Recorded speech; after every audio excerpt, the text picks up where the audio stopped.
let's let's go to our esteemed Honourable Paul Hellyer of Canada. We would give you 20 minutes, sir. Thank you very much, Mr. Chair, and thank you for giving me this opportunity to speak. And thank you, Steve, for the invitation. My name, as I said, was Paul Hellyer. I'm a former Minister of National Defence for Canada. I served in 3 governments during a total of 23.5 years as a Member of Parliament. Although as Minister of National Defence, I had sighting reports of UFOs. I was too busy to be concerned about them at the time because I was trying to unify the Army, Navy and Air Force into a single Canadian Defence Force. And that itself was a kind of battle to the finish. So this was not high on my agenda. But about 10 years ago, I started getting interested due to a young man from Ottawa sending me material on the subject. I told him I was too busy to read it, but he had confidence that someday I would. He sent me a copy of Colonel Corso's book, The Day After Roswell. It took me a while to get around to reading it, but I took it for my summer reading in 2005 and was really impressed with what was contained in it. And what I thought to myself is there are huge issues here, huge issues. And the American people and the people of the world have a right to know what's going on because they're part of it. It's not just an isolated thing. And so after confirming the contents of the book with a retired United States Air Force general, I accepted the invitation of Victor Vigiani, who's over here somewhere, and his cohort, Mike Bird, to speak to a symposium at the University of Toronto. And I said, UFOs are as real as the airplanes flying overhead. That gave me the dubious distinction of being the first person of cabinet rank in the G8 group of countries to say so unequivocally.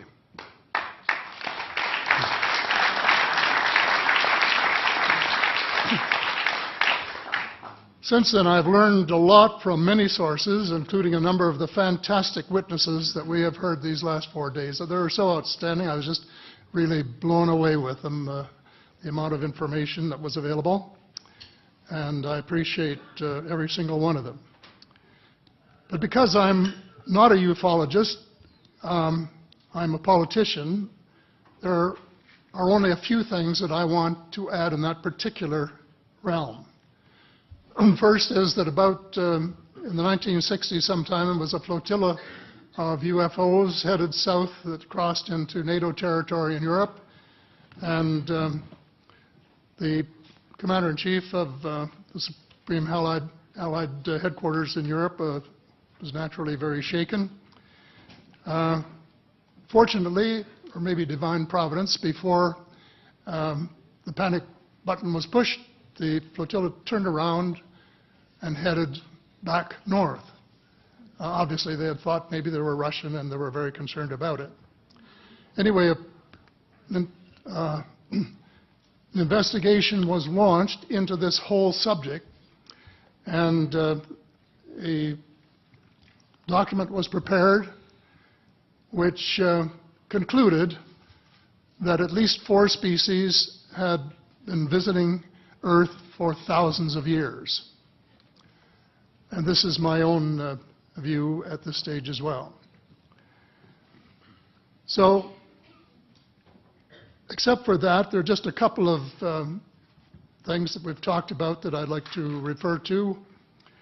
And one was that we were referring to them as they until this morning when Linda Moulton Howe, I think she was the first one, actually named 3 different species. I have brought my latest book called Light at the End of the Tunnel, A Survival Plan for the Human Species, as an aide-memoire, and I name 5 different species here. I'm aware of more now. As a matter of fact, I saw a document just a few days ago that mentioned 20. And I think you, Mr. Chairman, were interested in some of the places they might come from. And I have in here Zeta Reticuli, R-E-T-I-C-U-L-I, Reticuli, the Pleiades, Orion, Andromeda, and the Altair star systems. So I don't think we can any more refer to them as they, because they're not an amorphous mass.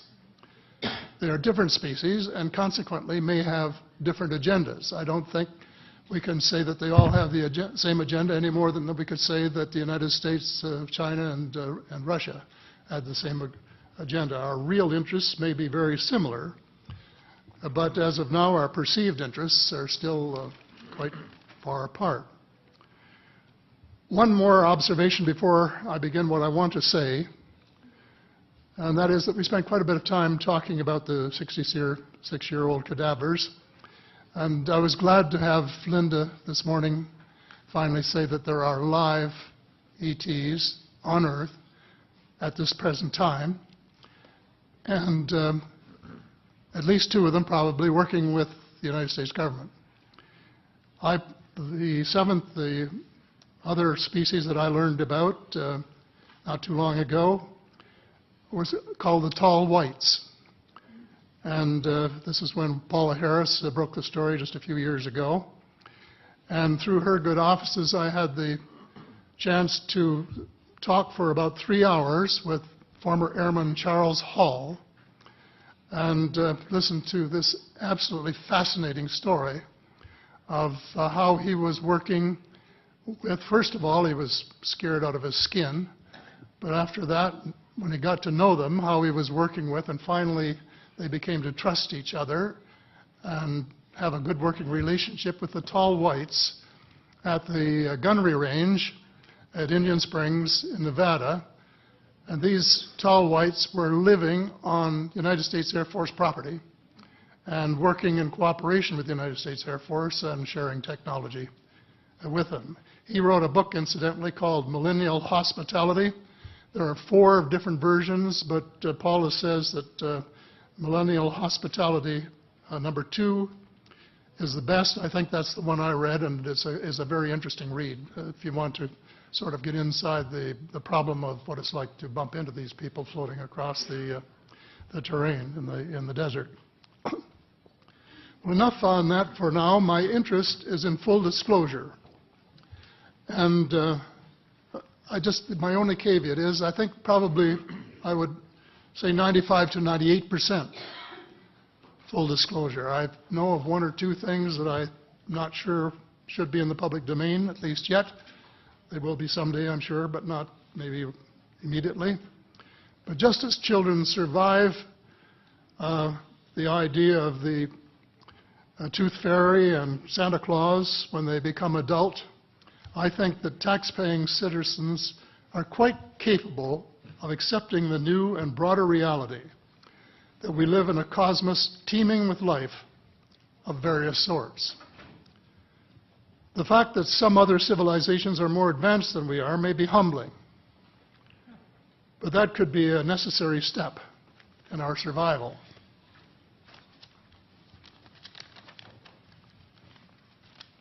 The world is an unholy mess. We have it best until the end of this decade. In my book, I said we have 10 years to stop global warming if we don't want it to be beyond the point of no return. 2 years has gone past since it was written, so I say we have until the end of the decade to arrest global warming. Yet our leaders don't even talk about it very much except in a superficial way. They appear to be more interested in starting wars to control more oil and, in effect, prolong the gravity of the threat. Of course, even if they took the problem seriously, they wouldn't have the finances to finance the transition from oil to the clean economy, to clean energy, because we have an infinitely silly banking and financial system in the Western world.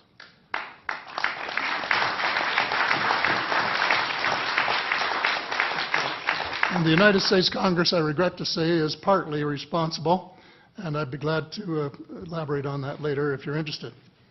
And finally, they need the technology for clean energy. It exists, and it's being kept secret by the same vested interests who control our destiny. Who are these vested interests, and what are they up to? Well, Senator, you were talking about a military junta. In my opinion, that is true, but I have broadened and deepened the definition to cabal, and the cabal comprises members of the Three Sisters: the Council on Foreign Relations, the Bilderbergers and the Trilateral Commission, the International Banking Cartel, the Oil Cartel, members of various intelligence organizations, and select members of the military junta, who together have become a shadow government of not only the United States, but of much of the Western world. The Council on Foreign Relations is the oldest of the Three Sisters, and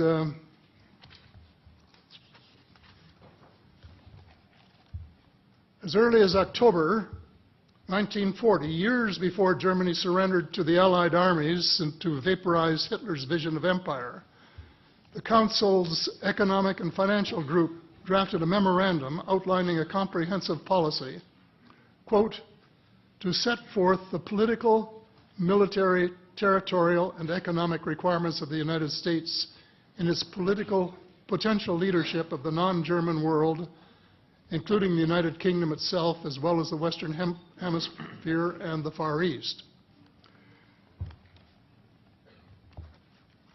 The Council made absolutely no effort to disguise,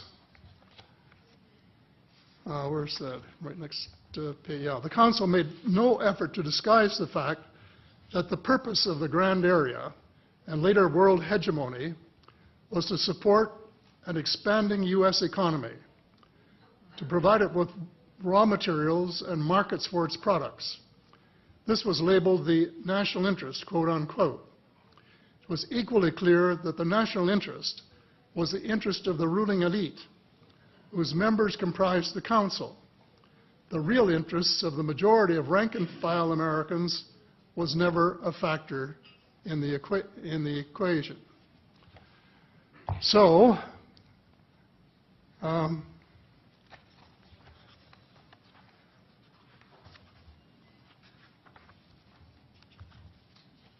Mr. David Rockefeller, who was a member of all three of the sisters, is quoted as saying this at a meeting of the Bilderbergers in Europe.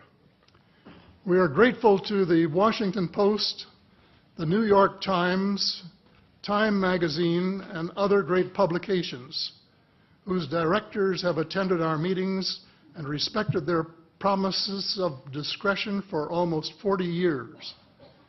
It would have been impossible for us to develop our plan for the world if we had been subjected to the lights of publicity during those years. But the world is more sophisticated and prepared to march toward a world government.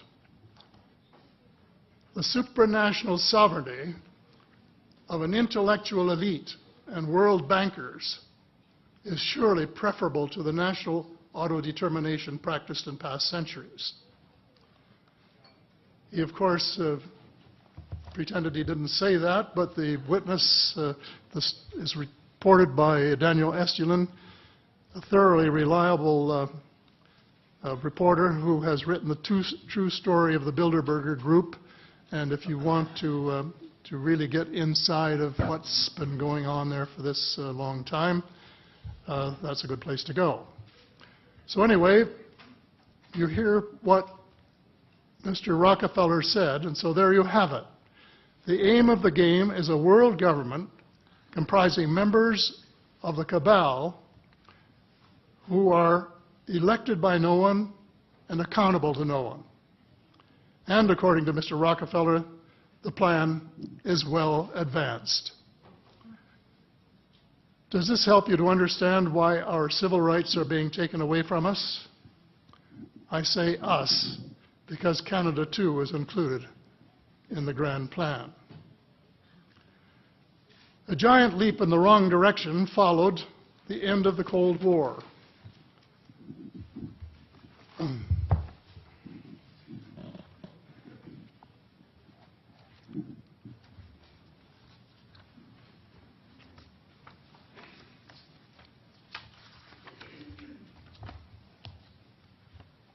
No one could have been happier than I was when the Berlin Wall came down on November the 9th, 1989. The elation on our side of the curtain was near universal, and very significant on the other side as one country after another regained its freedom. Nearly everyone believed that it was the dawn of a new era of peace and prosperity for people everywhere. There was much talk of a peace dividend. The prospects were dazzling in their scope and diversity. It was a unique and God-given opportunity for a new, braver, and fairer world. We blew it. We blew the chance of a lifetime to do good things. A small group of zealots undermined our golden opportunity to pursue peace, not war, and little did we dream that they had a vastly different vision of the new world order. Their plan, which is now commonly known as the Project for a New American Century, included preventive wars in clear violation of international law, regime change wherever and whenever the U.S. desires, and if they can get away with it without excessive casualties, and the establishment of a kind of economic and cultural hegemony with America acting as constabulary, quote unquote. That was their word, globally. This was to be accomplished without authority of the United Nations and without the restraint of existing international treaties. It would involve a military buildup unprecedented in peacetime history and could trigger an arms race, which is precisely the opposite of the peace dividend that the world had rightly looked forward to. The Machiavellian scheme involved secret police, the curtailment of civil liberties in defiance of the U.S. Constitution, and a moribund economy operating way below its potential. Exactly those features for which the Soviet Union was held in contempt. The initial draft of the document was so controversial when it was leaked to the New York Times that it had to be rewritten, but it was not changed very much, just the cosmetics, enough to make it politically acceptable. So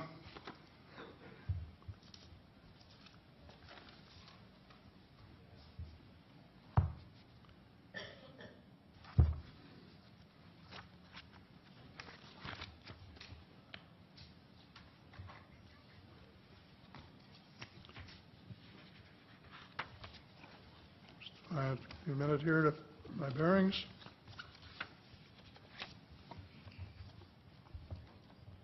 The document said this: well, it may have been easy to persuade President Bush to abandon his stated policy of not getting America more deeply involved in international affairs, but persuading the American people would be more difficult. Sophisticated Americans would question such a giant sea change in policy. The authors of Rebuilding America's Defenses, Strategy, Forces, and Resources for a New Century recognized this difficulty from the outset because their document contained the following sentence. Further, I'm quoting, further, the process of transformation, even if it brings revolutionary changes, is likely to be a long one, absent some catastrophic and catalyzing event, like a new Pearl Harbor. Well, it wasn't too long before they got their catastrophic and catalyzing event. Terrorists struck the World Trade Center in New York and the Pentagon in Washington on September the 11th, 2011. Incidentally, they have removed the sentence about Pearl Harbor in the document that you could now get if you went to the internet to find it. Almost the whole world mourned. Canada mourned. The overwhelming majority of Muslims condemned the treacherous attacks. My sympathy for the friends and families of the injured and dead was genuine and unwavering to this day. My sympathy for the U.S. government began to grow a bit thin, however, when I heard President Bush cite the reasons for the attack. And I quote, "Why do they hate us?" he asked rhetorically in an address to the Congress. "They hate what they see right here in this chamber, democratically elected government. Their leaders are self-appointed. They hate our freedoms, our freedom of religion, our freedom of speech, our freedom to vote and assemble and disagree with each other." I felt sad when I heard the President's word. I assumed that he believed what he was saying. But if that were true, he was profoundly ignorant of the real thoughts and feelings of people in other parts of the world. If he wanted to hear the truth, he should have listened to Osama bin Laden, who was well informed concerning the origins of the kind of fanatical hatred of the United States which has led to such treachery. This is his version of events. Every Muslim must rise to defend his religion. The wind of faith is blowing, and the wind of change is blowing to remove evil from the peninsula of Muhammad. Peace be upon him. As to America, I say to you and its people a few words. I swear to God that America will not live in peace before peace reigns in Palestine and before all the army of infidels depart the land of Muhammad. Peace be upon him. That is clear enough. The dislike of America has nothing to do with democracy versus dictatorship, or wealth, or freedom of religion, or freedom of assembly. It is directly related to American foot-dragging and stick-handling a just settlement of the Palestinian question. Mr. Hellyer, I'd hate to interrupt. Time has expired, but I'm very happy if the panel has no objection to allow another minute or two to finish your statement. How much time do you think you need to finish it? I think probably somewhere between 1 and 5 minutes, most. I think we'll give you 2 minutes to finish your statement, as much as I'd like to grant more. Thank you. Okay. In short, American foreign policy was the root of the conflict. So here we are more than a decade later fighting another war that can't be won. There is no country on earth powerful enough to protect its citizens against fanatical hate, as we learned from the Boston Marathon. And the mere attempt to pursue the impossible pits neighbor against neighbor and the state power structure against everyone. All of the freedoms won by the millions of men and women who fought and died in World War II are being flushed unceremoniously down the drain. The only hope of peace is a negotiated settlement. This will require a paradigm shift in American attitudes. It involves a de facto renunciation of the plan for a new American energy and the adoption of a pledge of cooperation with all humankind to build the kind of world which we are collectively capable of. Young people everywhere need to be challenged by a noble cause. They need to be involved in arresting global warming, creating a banking system that is just and sustainable, and lead the way in the transformation to the new reality that we have to live in harmony with our celestial neighbors, as well as seeking peace on earth. In a word, we have to become spiritual beings and practice the one tenet that the world's major religions have in common, and that is the Golden Rule. In this field, too, and I just want to read one paragraph at this time, if you'll allow me, Mr. Chair. Well, we will allow that, but there's only about 30 seconds, so I hope you can conclude it with that statement. Fast. Thank you. This is from the late Dr. John Mack, an American secular Jewish psychiatrist who became a world leader in interviewing abductees, or experiencers, as he called them, came to this conclusion in a startling book, Passport to the Cosmos. Quote, although the aliens are not themselves gods, their behavior is sometimes anything but godlike. Abductees consistently report that the beings seem closer to the Godhead than we are, acting as messengers, guardian spirits, or angels, intermediaries between us and the divine source. Thank you. Thank you very much.